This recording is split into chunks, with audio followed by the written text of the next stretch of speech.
Hi everyone, welcome back to my channel. My name is Beth. I am a homeschooler and childminder in Suffolk in the UK. I thought I would do a little video today about how I plan the homeschooling work for my 6-year-old.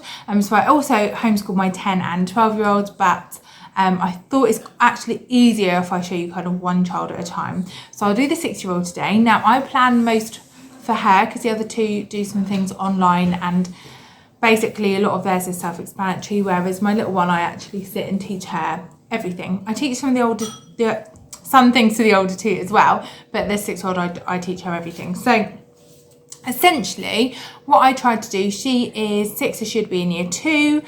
She has been at school for a few years, and I've taken her out in September, so she's only been homeschooling for 7 or 8 weeks. What I tend to do with her is I aim for 4 subjects a day. If she's got a club like gymnastics or something like that, that counts in the 4. Sometimes she has a maths lesson and then like an art lesson a week somewhere else, so that's also counted in the 4 subjects. And essentially I am not covering every topic. Like, we don't do I don't do PE separately, we just kind of play. Like, she runs around, she does gymnastics, she goes to running club, etc. But I just basically take what I think are the main things. We do English, maths, we do science, we do computing, we do a bit of copy work, music, cooking, art, and then we do a topic which can cover lots of different things. So let me show you essentially what we do. So for English, I'm using Twinkle. Twinkle subscription is literally like your best friend as a homeschooler, I think. I use it all the time. So it takes me about an hour a week to plan for her. I do this kind of a Friday, Saturday or Sunday, whenever I can fit it in, and I print quite a bit of stuff off from there too. They have got so much amazing resources in there. So what I'm doing is, if you look at like year 2 English, it gives an overview of the year. So I'm currently using the speech and grammar because I think there must be other overviews for the year, but I'm just doing the speech and grammar one, and I'm just following that. So we have looked so far this term at adjectives, nouns, adverbs, exclamation marks, question marks, and now we're on to looking at full stops. And I'm just taking it fairly slow, I'm not rushing. She's in primary school, we're taking it slow. I'm also, every time we do English, which is 3 times a week, I'm also reading. Now I've got these books here, the Biff, Chip and Kipper, which I got years ago when my eldest was little, and I was trying to get her ready for school. So we've got these. Now she's on level, I've only got level 1, 2 and 3. So we've been reading level 3. She's got this down like really well now. And I know this is really stupid, but I hadn't thought there's another level until yesterday, when I suddenly thought, hang on, I'm sure there's a level 4. So I have just gone on Vinted today, bought the level 4, so hopefully that will come soon. And I think they've definitely, from what I've seen, got a 5, 6 and 7. Whether they've got any more doesn't say in here, but like, these are amazing. So I got level 4, 5 and 6 for £30, like £27 plus postage or something today, which is pretty good. No, £21 plus postage. So I mean, that's great, isn't it? Vinted is amazing. There was loads on there too. So we do that. We need a bit of encouragement when we read, so she gets a little sweets. It's a rainbow drop, if you've seen them. They're in that tub there. Hang on, how can I do that? There we are. They're in that tub there, and so she just gets one of those every time she's done a page, because certainly in September she really needed the encouragement. She's actually getting a lot more fluent now, which is great. But I think like reading is the main thing, and actually if you just read with your kids, that's like really the biggest thing that you can help them. So we're basically following that for English, following Twinkle, going along with these books. We're just going to go through these books until she's really capable, and then we'll see what else we move on to. So that's English.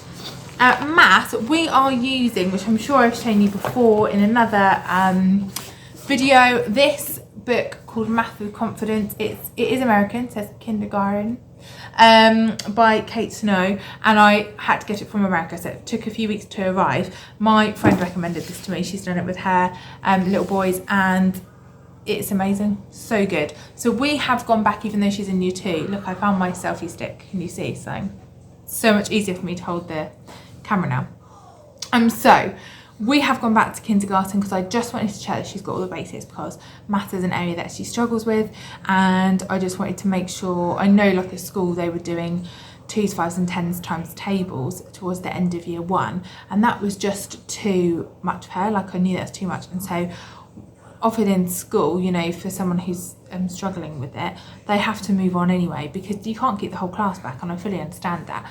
But what I was concerned about is that she might have then missed grasping some of the basic structures of maths, which turns out she had. So we've been going through them, and it's actually been brilliant. And actually, if she can do them, some of them, the first few pages, we just skipped entirely. But once it got to a certain stage, I've been now going through it. And then you get this workbook that comes with it that is ready to be done with the instructor's guide. You can't, I mean, you could do this on its own, but it would not be at all as good. This is brilliant. Tells you what you need. So far we've needed some cards with 1 to 10 on them, and we've needed pattern blocks, and I feel like there was something else we needed, I can't remember, but it's brilliant, and it uses things around the home that you're gonna have to teach them, and she's been loving that. It's been fantastic and really easy for me, because I literally just like look at this the week before and make sure I've got all the stuff there ready to go, make sure I just kind of understand. But it's literally like a very quick read through when we do maths 3 times a week, and then she also goes to a math lesson, as I said before, somewhere else, just so that she can do some different kind of maths, as it's like in a group lesson. Spanish. So we're doing a language. I thought we'd do Spanish, because that seems like quite a popular one at the moment, and I thought that'd probably be quite good.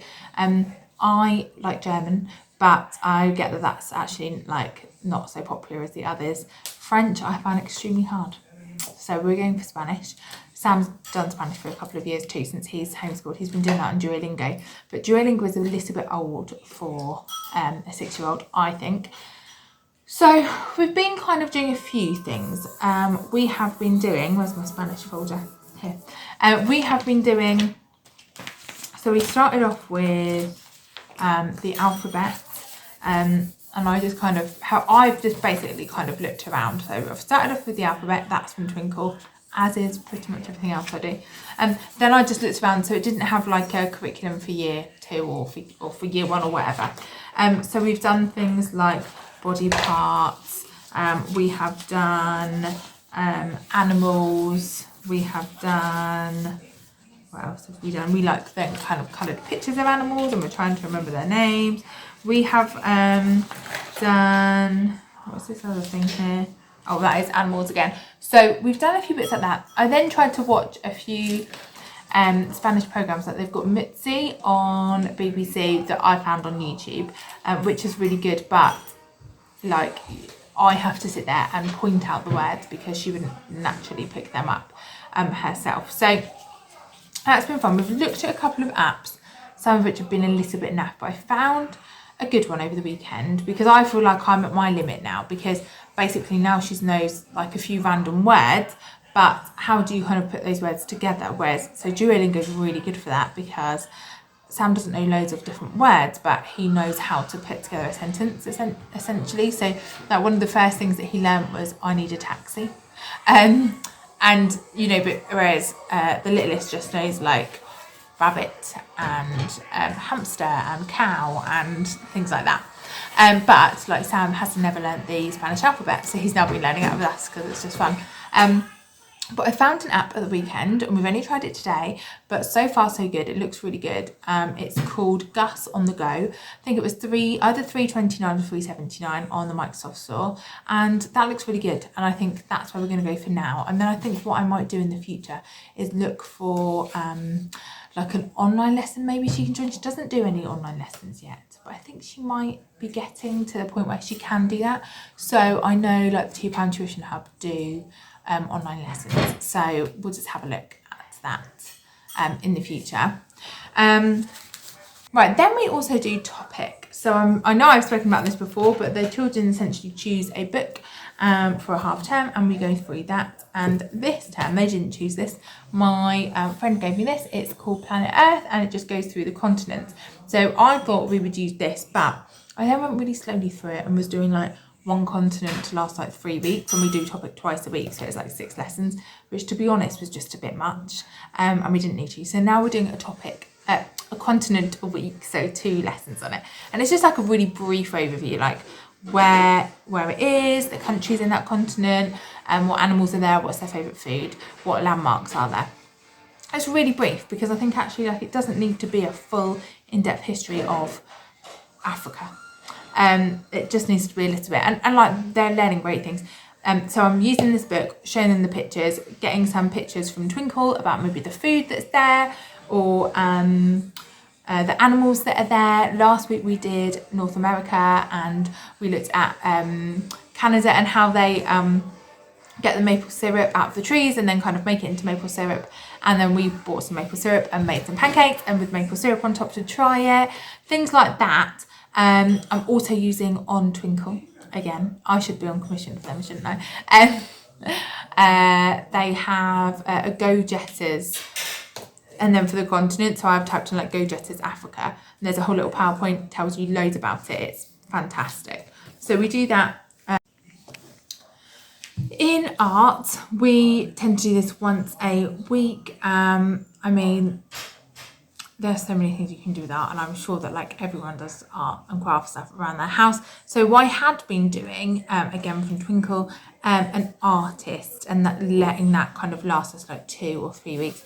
So we looked at Gaudi and we did some mosaic stuff. I've got some tissue paper out. We did some stuff like that. We looked at Picasso and did some things about cubism. That again, sheets that I got from Twinkle or things that I'd found on Pinterest.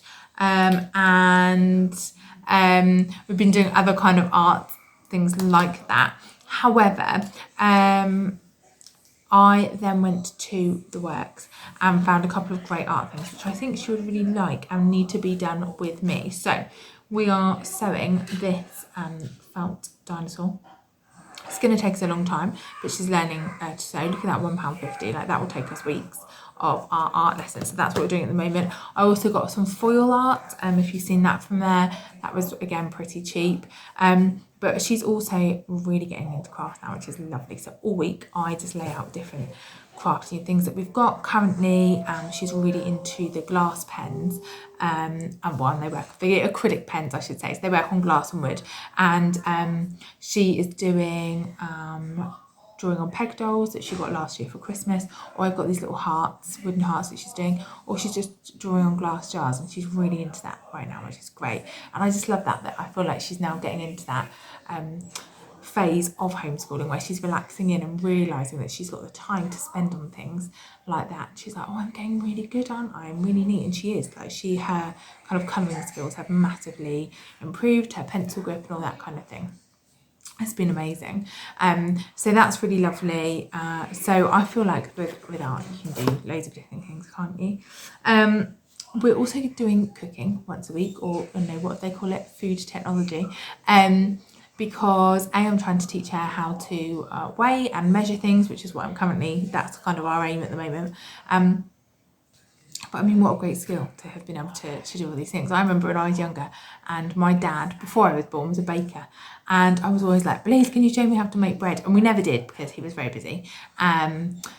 But I love that she will, hopefully by the time she's left home, she will have made lots of different things. She will know how to make lots of different dinners and meals. And right now last week we did bread. This week we're doing a lemon drizzle cake.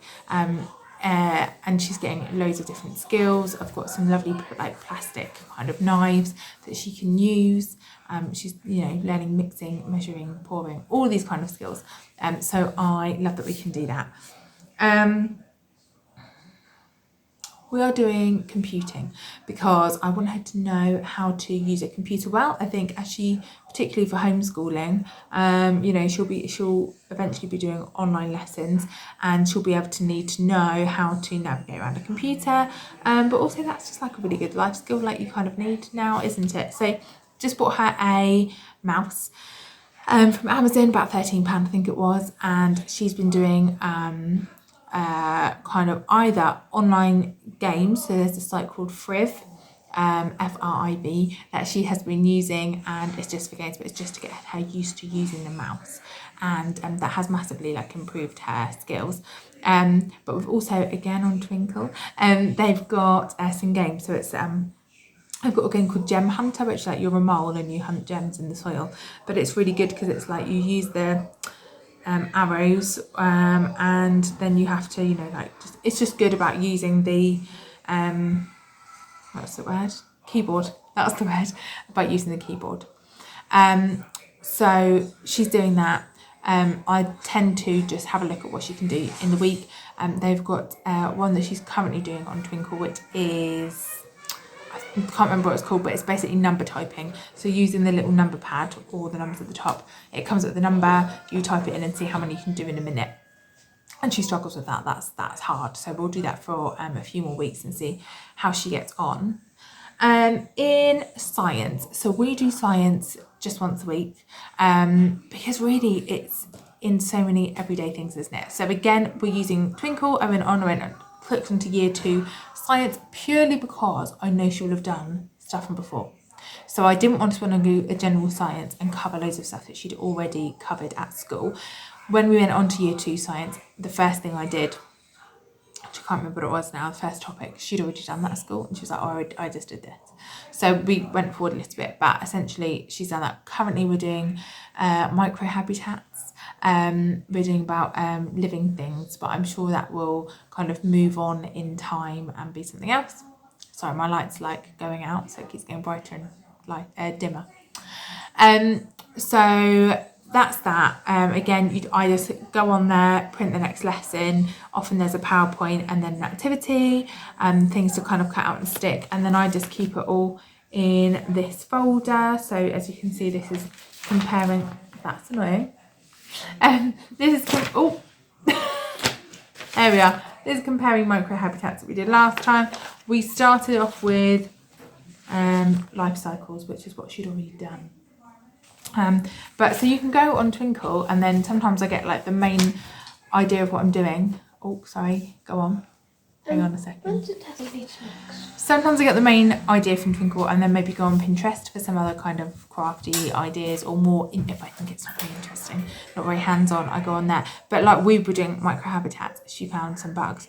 Then she decided she wanted to make her own microhabitat in a shoebox. So we looked up what do, snails she found, not slugs. We found a load of, we looked up what do snails need, and we put it all in the box and put the snails in the box and kept them inside overnight. She looked after them. I did then let them go outside because, you know, don't want to be mean to the snails. But she absolutely loved that, and actually my older 2 then joined in and did their own ones too. Sorry about the light, that is really annoying, isn't it? And what's the other thing?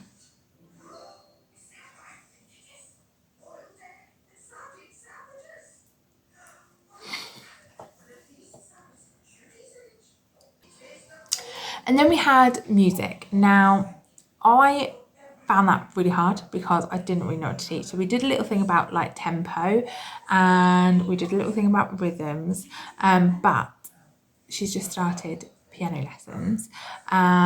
So she just does 15 minutes a week. I tried to teach her, but it did not work. So I could do like, you know, extremely basic piano.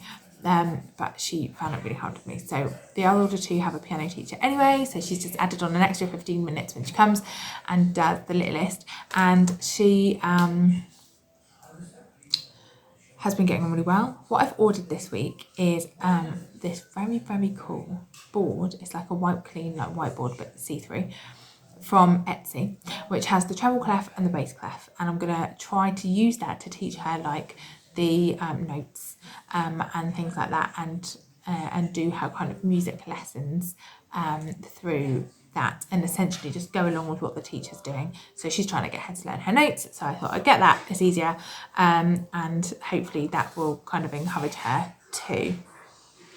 And then finally, something that we haven't done, I haven't done with the other two up until now, but I've had lots of people, particularly I think it's the Charlotte Mason approach, isn't it, that does lots of copy work. I think it's that. And so I actually thought that's really good because Sam and the littlest both kind of struggle with handwriting, and so we're doing copy work. So I got again from Twinkle, a book or loads of sheets that I printed out and stuck on called September.